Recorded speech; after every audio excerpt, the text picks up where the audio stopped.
Hi, everybody, and welcome back to Made by Marymount, the official Marymount Athletics podcast. This is episode 11, and today I am joined by Jacob Brown and Tommy Bennett, who work in our athletic communications department.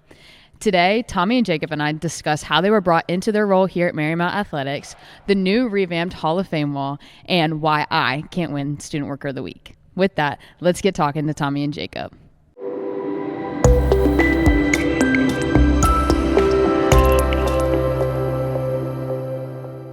Hi, everybody, and welcome back to Made by Marymount, the official Marymount Athletics podcast. This is episode 11, and today I'm joined by two very special guests that I'm so lucky to have on my podcast here today. I'm joined by Jacob Brown and Tommy Bennett, who are our athletic communication people here at Marymount. So with that, how are you guys doing today? I'm so happy to be here, that we are an athletic communication person. I think that's our best title yet. Yeah, I appreciate that more so than some of our other titles that other people say. So, but thanks for having us on. I'm super excited. I work very closely with both of you on a day-to-day basis. I feel like we communicate probably more than most people would probably imagine. So I'm excited to be able to share kind of like what you guys do. I feel like we kind of know the bare minimum. As student athletes, we know what you guys do. We see you on game day, but nobody really knows much past that. So I think being able to establish that will be really important. Live podcast audio. We're going to be hearing some basketballs, some practice going on, but we're going to fight through the adversity. And you know what? That's something that you guys are very good at. So let's start off with how you two got here. Neither of you went to Marymount University. You both went somewhere else, and you had your own athletic career somewhere else. So let's talk a little bit about how you got here. Am I starting? That's always the number one question in like interviews and stuff. So tell me about yourself. So I feel like I'm practicing for that. So I started here in April 2022. That's about a year and a half ago. Previously, I was at American University, which is where I went to undergrad. When I was working there, I was with the men's soccer and women's soccer and men's basketball programs at a Division I level. So the job there is a lot different than here. At the Division I level, there's just physically more people in the athletics department.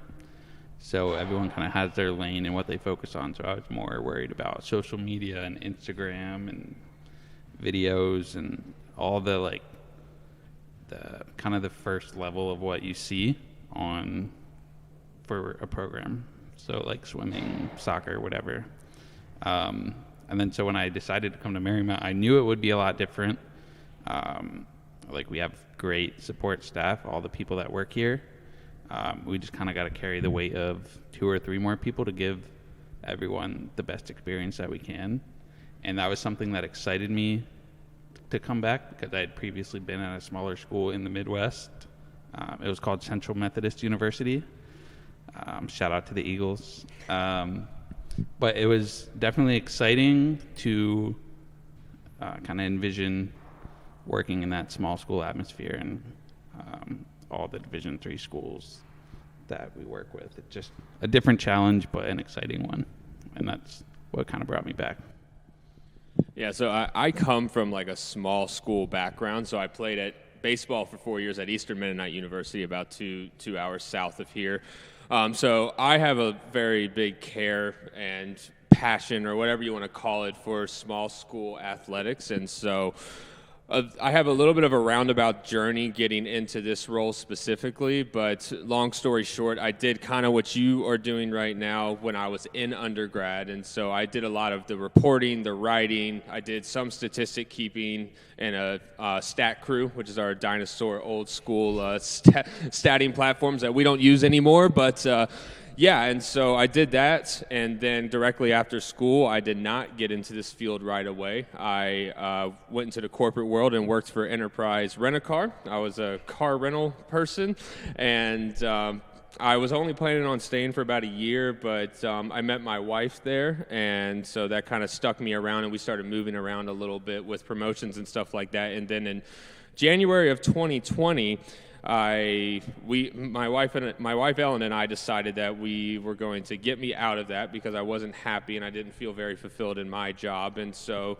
she told me, go for it. Let's get you out and let's figure your way back in. obviously we know what happened in like February, March timeframe of 2020.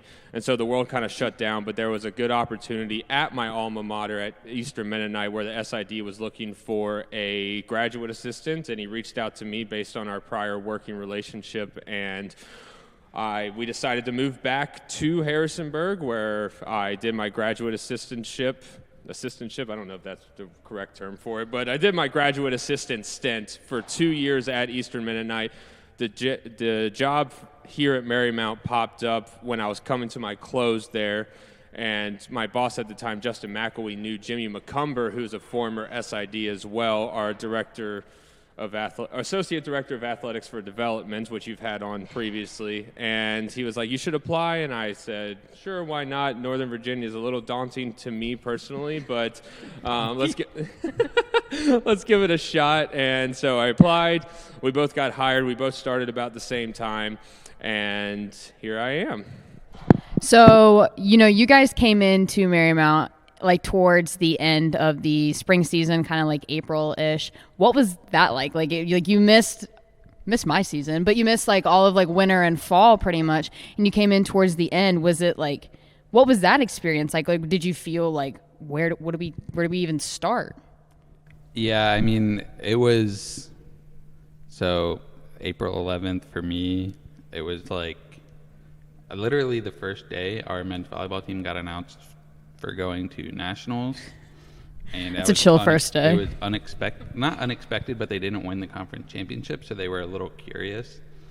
And so I had known Ryan for like an hour or two, and then they did their selection show in the conference room. It was very like muted, but that was just weird, and I made graphics. It was just like, I've looked back at my to-do list those first few weeks and months, and it's just like just swimming upstream. But at the end of the day, we were just trying to like make the games happen as best as we could, and we leaned on a couple very valued members of our athletic communication student staff, because they had known kind of the best practices, specifically at baseball.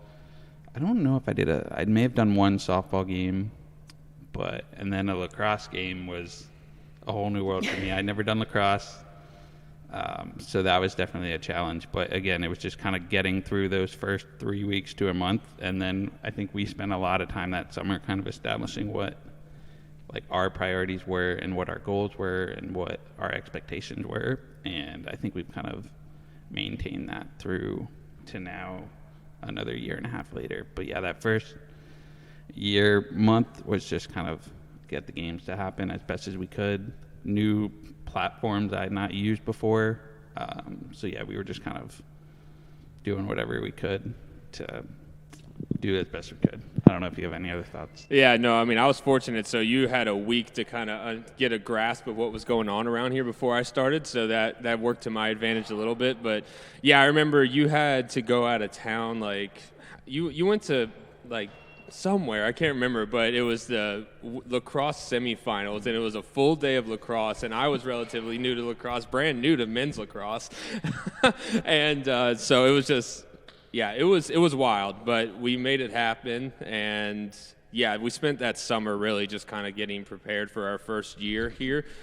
We labeled every piece of equipment we had. We cleaned up our closet. I mean, we went to absolute town, just a whole bunch of housekeeping stuff. But it got us into a really great spot, and we felt very accomplished at the end of that summer and made our first year here.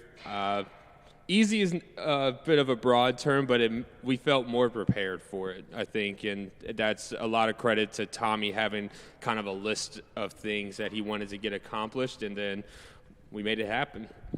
Yeah, and like I have had a lot of like personal like medical things go on over the last 2 years or so. So I've been very fortunate to be supported by Jacob and different freelancers to help cover, and they all seem to fall right in the same part of the calendar.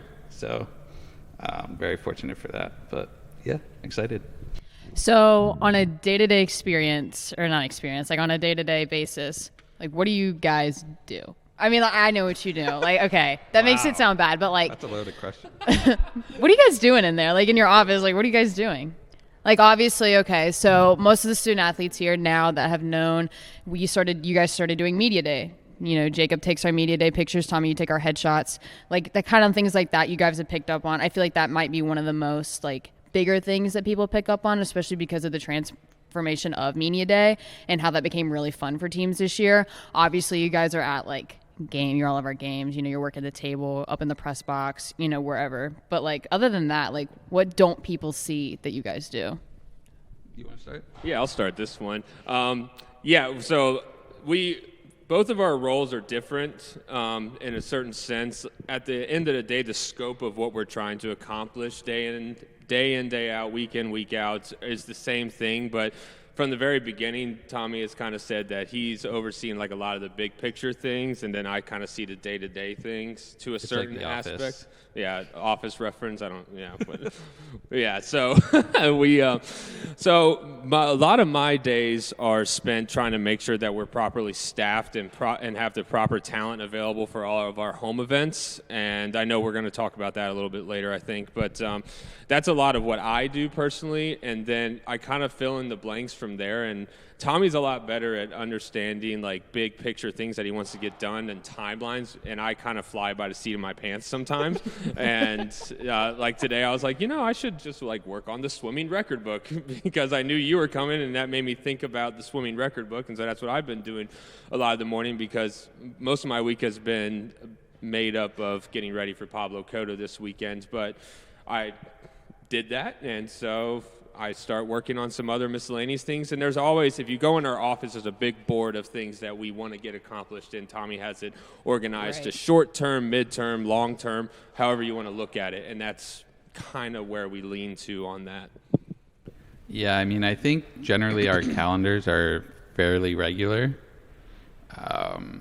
in terms of like a season, right? So Mondays is Player of the Week, so we're doing nominations. If they win awards, we're preparing graphics and stories. And then generally all our sports, especially conference sports, are on a regular schedule for like a Wednesday game, Saturday game. Right. So like the beginning of the week, we're getting ready for the Wednesday game with whether that's Danielle, our GA, does a great job with graphics, getting those ready for us for the Instagram stories, programs for our broadcasters to have a little bit of information to talk about, so they're not just pass to number 11, pass to number 12, like a little bit of a background. But yeah, I mean, generally our work is guided by our website. I think that's kind of our starting point. So like whether that's game recaps, we don't really do many previews. We don't really have the bandwidth for that, but that's how I kind of view it. Like on a daily basis, we try not to have more than like 2 or 3 stories going up at a time. And if we do, it's usually a Saturday, and the different fans can find the different stuff they need. But we try to support all of our teams as equally as possible. When a program gets a big win, we like to highlight that, and maybe if someone we're very intentional about our website and what is kind of the first thing that pops up. Make sure the information is accurate. But yeah, day to day. I mean, today I was like, I guess we don't really have any content for today. Like we don't really have an Instagram post for today. So in my head, I had half a thought, like, what's something goofy we could post? But I don't know if that's quite going to work out because we have a lot of prep for the weekend coming up. But generally speaking, our calendars are pretty organized with, like last night I had to stay a little late to do academic All-American nominations. It's random stuff like that that pops up. But yeah, I mean, we're pretty regimented with our schedule and calendar. And generally the routine is pretty similar. Once, like a few weeks ago, it was very not stressful, but like there was a lot of random stuff to get ready for basketball. Like that crossover between soccer and basketball and volleyball and basketball. Those few weeks are a little tough, and swimming as well, getting prepared for that. But now we're kind of, a couple of our fall sports have ended, so we're into our winter era. we're excited about that. Winter era. And you can also kind of find me sometimes late at night after a late basketball game that they're on the road. Usually I'm in bed writing my story with my wife and my dog, just going to town. So if I give an image to all of our viewers, I just want them to see me in my bed with my laptop, just writing a story with my dog next to me, because that is the real, I feel like that's a pretty good description of it. Yeah, I mean, there are unique circumstances where we aren't able to turn stuff around in as timely a manner as we want. For example, this past weekend we had a bunch of games at home, and I was away for a family wedding, and so a team or two had to wait a day for a recap. It's not intentional. We just try to avoid 16-hour days as long as we can, and I think we're both very good at understanding each other's kind of, not boundaries, but like when we've reached our max.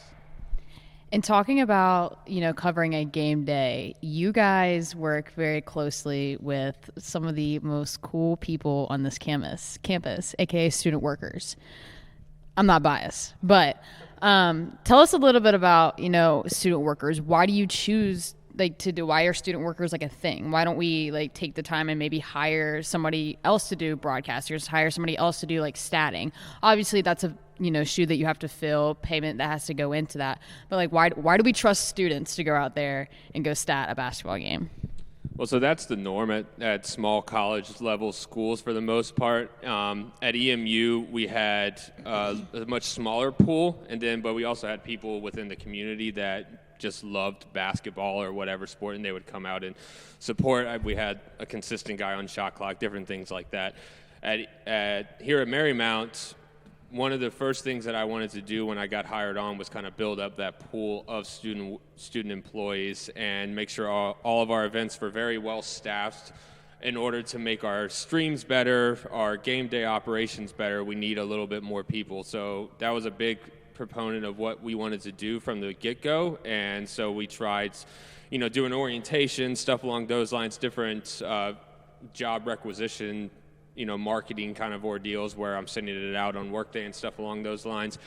But yeah, and so I think, and you can look at it one of two ways. You can look at it as, you're trusting students for these games, or you can look at it, you're giving student employees a space to be creative, a space to be professional, and all of that good fun stuff. And that's the way I look at it. One of the most rewarding things about my day-to-day job is giving people like yourself, the space to be creative, have the autonomy to be professional in an athletic setting. Not everybody that works for us wants to do what you want to do, what we do, but at the end of the day, work experience is work experience, and we try to give them the flexibility and the autonomy to be professionals in this environment. Yeah, and those first few weeks that we were here, we had maybe 5 students that we could truly rely on. I think there's only 2 or 3 of them that are still here because they were toward the end of their time. And there were just a lot of challenges that were happening at that time. COVID was just kind of not wrapping up, but it was kind of getting back to normal, quote unquote. And I think those challenges kind of hurt the athletics department as a whole, whether that's just the sheer number of student athletes that are here, the number of reliable employees that could be had. So I give Jacob a lot of credit for kind of hitting the ground running, and I think we've now in year 2 kind of established a culture where we're not your friends, but we're your there's a respectful relationship, and we have fun together, and what I love the most is that it's mostly student athletes supporting each other. Sometimes that gets a little tricky where they're at their own games and they can't work the other games. That's there are some swim meets that you have that you can't cover basketball, so there are challenges to that as well, but I think that just speaks to the way the culture of the department, where the student athletes want to support each other and want to go to the games, and so that's very cool as well. And I think we both were student workers, so we get how valuable that experience can be. Some of the first jobs I got were because of the portfolios that I had done in my undergrad at American, where I was shooting videos and pictures and writing stories for the wrestling team, and then like that's tangible like evidence that you can show an employer that like, hey, I didn't just go to school, like I was involved and challenged myself outside of the classroom. So I think Jake kind of mentioned that type of experience is really cool for us to give, especially at a school like this that's smaller. And when you think about it, it's not like Syracuse where they're just have tons of sports broadcasters. But I think the small little advantage that we have is there's no barrier to entry. If you have an internet connection, you can stream our games. So I think that's a unique advantage of being at Marymount as well. And yeah, I want to take this moment to give a big shout out to our student employees, because it's no longer they just want to show up, do the bare minimum, and get a paycheck. We've noticed that people are really taking ownership in what they do with Hence, us. Student Worker of the Week. And Student Workers of the Week are going crazy. Ella will get it one day. I'm trying. But yeah, so for any of them that are listening, every single one just wants to do more, and I think that makes us feel good. It makes us feel like that they're comfortable in their skin around us, and ultimately that's just going to make us the best, athletics communications office in the conference, and so on and so forth. That we're just like you guys are looking to beat other people, we're looking to be the best as well. So funny enough, I realized, I think, what was it, yesterday, or maybe yesterday at some point, I was kind of sitting here and I was thinking, I was like, I've been working for, Jacob and Tommy for like a year. And I was like, like yesterday was exactly 1 year from when I had my meeting with you guys. And I went into your office when you were upstairs. And I was like, hi, my name is Ella. I want to work in baseball. And, you guys really gave me a shot. I've never really had an opportunity like this before. I never thought I would have this opportunity in college. So again, this is me as a student worker, expressing my gratitude and being like, thanks for giving like all of us a shot, especially for those of us that like want to work in sports, specifically like me for baseball, like giving me that opportunity to, give that a shot. Yeah. I mean, like with Marymount, you probably initially, if you're in the area, you're thinking nursing or some of the other IT programs, but I think like we're able, and there's a sports management track a little bit, but if you want to work in sports, you got to work in sports. You can't just like go to class. So I think that's a cool way that we're able to get people involved in real life experience in game management. It's not just show up, roll the balls out and play. Like there's a lot of random miscellaneous, you're on your hands and knees, like plugging stuff in and doing whatever you got to do. And we have our own challenges at this university and our facilities off campus and stuff like that. But in general, the hands-on experience is much more than you'll get just like hearing a speaker or whatever. So I think that's a very cool aspect of what we do. And I think people are starting to realize that, but in general, that's probably not the first thing you think of when you think of sports management, like working in an office like ours or like working at the college games. I think it's kind of underrated in that aspect as well. So along with covering games, you guys this past summer had a very unique role, maybe obstacle that you had to kind of deal with, and it's this wall behind me. Let's go. Tommy, this is your moment to shine. Jacob, you helped out with this a little bit, but this is Tommy's pride and joy behind me, ladies and gentlemen. It is our new wall of fame. Yeah, we're still working on a name or potentially getting like a donor involved, but yes. So what's behind me? So for people who may not have visited the university in a while, this space is entering into our gym. So it's kind of our, like the main entrance into our whole athletics building where we have offices, like the weight rooms, the swimming pool is downstairs. There's another gym for practice and wrestling and stuff like that. So this is definitely the hub for the athletics building. And this is no shade against anyone, but the space needed a refresh, and that was one of the first things people had told me, and like the previous people were working on that. It just if it was budgets or departures, but they just couldn't quite get to the end. So over the summer, our AD and vice president, Jill, had kind of sent some stuff our way about touchscreen Hall of Fame displays, which that is what that is right behind us. And that's definitely a growing industry and trend. But with that, there's a ton of different vendors, price points. So it was a long summer of meeting with different people, some like more boutique, some bigger names. And they have a big presence at like the NCAA convention and NACDA and CSE convention. But yeah, it was a long process of going through all that. But the other part that was challenging or exciting, depending on how you look at it, like we also wanted a way. It was initially floated as a wall of champions. It's very broad and hard to define. So I spent a long time trying to figure out exactly what that would be. So the way the wall will end up now is it has this beautiful branding behind it that Ryan Wildenhain helped with that part of it as well, team effort. So on this left side, it'll be all of our athletic All-Americans. So they'll have little acrylic plaques that are about an inch or so removed. And so it'll have their name and then like what association gave it to them, stuff like that. So I think that's a unique way. We've got about 6 or 7 sports that will be up there, about 28 names with room to grow as well. And some of our current student athletes will actually be on the wall, which is very exciting.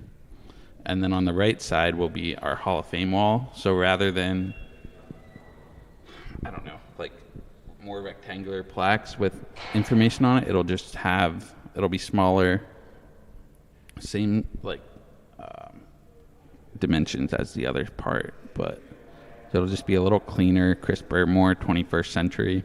And so it'll have all 70 of our current Hall of Famers. And then right by our office will be our Hall of Friends, which is designed for supporters of the university who may not have actively participated on the court or been a head coach or whatever, but there's a handful of names there that will be also honored in this space. So again, there's not a huge name for it yet. We're still working on that. I had considered Hall of Honor, Wall of Fame. It's just a way to celebrate Marymount athletics. And then on the touchscreen will be more of that detailed information. Right now it's exclusively the Hall of Fame information, but as kind of things kind of slow down in the next few weeks and over the summer especially, because it's a lot of manual data entry. We've only had athletics for about 40 years, but you'd be surprised how much information. That's NCAA athletics. There were kind of intercollegiate athletics before them, but officially in the NCAA for about 40 years. But you would be surprised how much information is actually there. And it's manual data entry, hand typing every name. So it's going to be a long process, but I think little by little it'll continue to grow. And this will just kind of be the hub. It will be accessible online as well. Well, it links to it on our website, but it's just a very exciting way to honor the history, traditions, and now like even more of the success that Marymount Athletics has had. So I think with all of the success that we had last year, this is a nice kind of bridge into the future. So it's very exciting. It looks very good. I think you guys did an awesome job with it. Like you said, the one before it was just kind of out of date, and so I think this one is like very cool. It's very modern looking, and I think it fits, the energy that we have going in the Lee Center. So I think I like it a lot. As a student athlete, like it's one of the coolest things that I've seen. Yeah, I mean, there are elements of the wall that I think previously made sense. Like there's a lot of history there that we have to transfer to other like formats is the challenge that we're having to do now. I mean, it was put up here, I think, when the Hall of Fame started in 2006. So, it's just a way to jump into the 21st century. And, we're really excited about it. And it's been a long process. And for me, it's like been one of the most fulfilling parts of probably my whole career so far. But just having the whole vision and ideas. And then the most exciting part was when the wall was just white. I was like, wow, that's a nice, clean wall. And I think a lot of people just thought that's what it was going to be.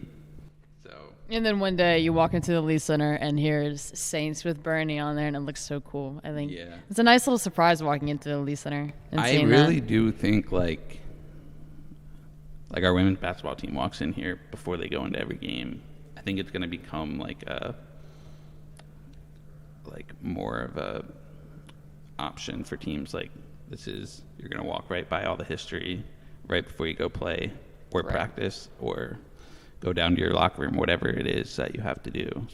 And I think there's a lot of other ideas, and now that we've kind of shown what we're capable of, I think we're just going to be able to grow more from there. And I think we're very fortunate with budgets and stuff that we were able to pull this off.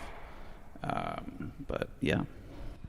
So as we tail off, here are the questions that you guys did not know about. Favorite color is blue. Noted. What has been your favorite memory in Marymount athletics as you've been here for the last 2-ish years? I don't know. I mean, there was a lot of conference championships that are obviously a big kind of celebration and culmination, if you will. Honestly, our first week or so, we won a tennis championship, so that was pretty cool. Just kind of dip our toes in.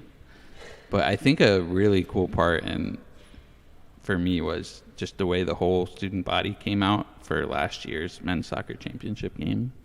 That was very cool because you have to invest your own time to get over there and park and do all that stuff. But I think that was probably the first time that I had seen kind of the whole student body and the whole student athlete community come out and support their team as they went on to victory. I think basketball had that same type of energy. But in general, for me, I've been very fortunate the last few weeks or months to shoot a lot of pictures. So that was fun to travel up to Marywood and it was an interesting scenario celebrating on a road team's field. So that was kind of cool to be the documentarian, if you will, of that. Tommy takes pics. Yep, that's me. Jacob. Yeah. I mean, it's hard to single it out. I was not able to be at the men's soccer championship last year for a variety of reasons. Had some scheduling conflicts, but that's okay. But I was able to be at both basketballs, and a fun fact about me is my favorite sport to cover is basketball. So being there for their 2 conference championships was really cool. And a little bit of a shout out to baseball. Andrew Shave throwing his no-hitter last year was a really cool experience. I had yet to see like a no-hitter actually be thrown in person. For my team that I'm supporting, we got no-hit one time in college, but not important. To this day, I still believe that we had a hit in the 9th inning. They called it an error. I still disagree. So I hope you hear that, Roanoke. The maroon. It does not keep him up at night, ladies and gentlemen. No, it doesn't. But yeah, so I mean, it's hard to single out any one sport, but basketball was a really special day. Having 2 in the same day, having Chris Rogers getting his first as a Saint, I believe, if I'm remembering correctly, was really cool, and seeing Margaret get hers, and so Coach White and Coach Rogers, and yeah, that kind of stuff like that is really just a lovely place to be. Yeah, I mean, I think you see the trend of like our biggest, most exciting moments are seeing the success of our student athletes specifically, and like they do a lot of preparation throughout the years, like getting to that moment. So for us to be able to prepare and put on a show as best as we can, and like kind of the come down after that, I think is really cool as well. And yeah, and the Saints beads are always very fun. Yeah. Being a part of that, and that again is just a celebration of everything that our department has to offer. Photo of the year, all sorts of stuff is just cool to reflect every now and again. I think sometimes in a day-to-day, or like, okay, soccer's done, we're right into basketball, it's hard to take time to kind of reflect on all that stuff. So taking time to enjoy the celebrations as much as you can is very rewarding for us. So I think I do know the answer to this question, but I'm going to ask it anyway. What is the most difficult sport to cover? Like maybe staffing wise, maybe like location. Obviously getting out to Longbridge, Capital One, and Barcroft and out there and Highland Park can be difficult. But like in general, like what is one of the most difficult ones for you guys? Each sport has its own like intricacies that require different talents and stuff along those lines. If you had asked us a year and a half ago, we would say men's lacrosse probably, but I think him and I have both figured out ways to really just lacrosse in general. Women's lacrosse was still relatively new for me at that point, and it's just a sport that we didn't really grow up around. I know I didn't personally, but we've done a really good job to try to learn the game itself and kind of get to that point. So I would say each one has its own challenges. There's no like one concrete answer, like that's the one that I dislike or that I lose sleep over because I've got an X game tomorrow or whatever. But but I think a good way to answer that is the one that I think we've learned the most about would be both of our lacrosse programs. Yeah, I mean, it's just there are a lot of rules to learn, and almost every play. The thought of covering lacrosse is like scary to me because there is so much that I don't know about it. So it's growing on me because it's so fast. Like I'm a baseball, and baseball's a slow sport. So yeah, I mean, I've grown to like that part of it. It's fast. There's a lot of excitement. There's 20 goals a game. Like there's a lot of action, but on the other side, that means there's a lot of inputting. Right. Like there's just a lot of stats that have to be done. So a lot of our sports, we're very fortunate to train students or GAs, and they're able to do that part so we can focus on other ways that we can make the game day experience as good as we can with photos, PA announcing, stuff like that. But lacrosse is definitely one where there's just so much going on. And we have had students do it with us in like calling. But yeah, there's just a lot of stats, and I don't want to get too into the depths, but there's just a lot of, like, our main job is to keep the statistical record. If all else fails, which all else has failed, that's all that we need to do. Stats are in game. Yeah. So, lacrosse has definitely was a challenge at first. I literally had nightmares before my first game about, like, I forgot a ground ball and, like, the NCAA was coming for me. So it's a terrifying dream, if you ask me. But yeah, I mean, there's just lacrosse is definitely a challenge in that aspect. But we've grown and got better, and we've gotten a lot of good constructive criticism from coaches, players, all that to do as best we can. Shooting pictures at swimming is very tough. I have learned that, but I mean, it's just like it's so fast, and lighting is tough. So yeah, pool lighting is really hard. But it was cool. I was like, wow, I actually got some decent ones. I was surprised. So getting a good swimming picture, like an action picture, is like you'll treasure those for the rest of your life, because like I will. Like, you have a cool picture of me swimming butterfly. The crazy thing is Ella doesn't swim butterfly, but Tommy got a picture of it when she was doing it in 2IM, and now I will have that, and I will show everybody that for the rest of my life. So shout out to Tommy for that butterfly one. Is the easiest. I love it because they're up above the water so long. I know we look all cool with it too. Yeah. I didn't really look that cool, freestyle's but tough. Like breaststroke is tough too. Yeah. Yeah, it's well, no, they it's like bob butterfly. out. Yeah. Their like head just pops up out of the water, fighting to breathe. All right, one more question. Now, this is arguably the most important one. Oh no, is this a Taylor Swift question? No. When is Ella gonna win Student Worker of the Week? You have to prove yourself. Oh my God. Everybody that's been up on that wall has proven themselves. This week, shout out to our 3 recipients for this week: Drew Franco, Abby Dunn, and Arela Garcia. But yeah, Ella, step up your game. I'm working on it. I am working on it. Yeah, I mean, it just kind of started a couple months ago, when Defeat broadcasted one of our men's soccer games in Spanish, which was very cool too. And like it's an idea that we have talked about for a while now, but actually getting someone willing to do it, and he did it all alone, which was very impressive, and then interviewed the university president, I was like, I feel like we need Need to a pat on the acknowledge back it. is Yeah. not quite enough. So it's really cool how everyone, at least our main core people, is very excited about it. And I think different people are motivated differently.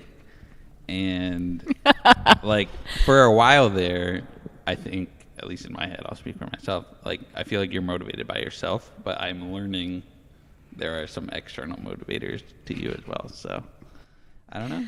I come in every Monday morning and I'm looking at that sign and I am hoping, but my No time one will. else has put the athletics.com on their podcast, so That's true. I'll be checking on Monday morning. Although I think, unfortunately, at Kodo this weekend, somebody might top Yeah, I'm about me. to say someone's going to show out this weekend, or everyone's And going to it's show going to out, be and me. it might just be Pablo Cotto staffing. I don't know.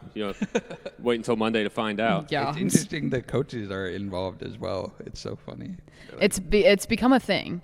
I have had people ask me, and they're like, "Why haven't you got it yet?" And I said, "You have no idea how bad I want that. That is like a Grammy to me, but it's not given to me." I'm glad it Use the means that paper much from to a printer everybody. upstairs.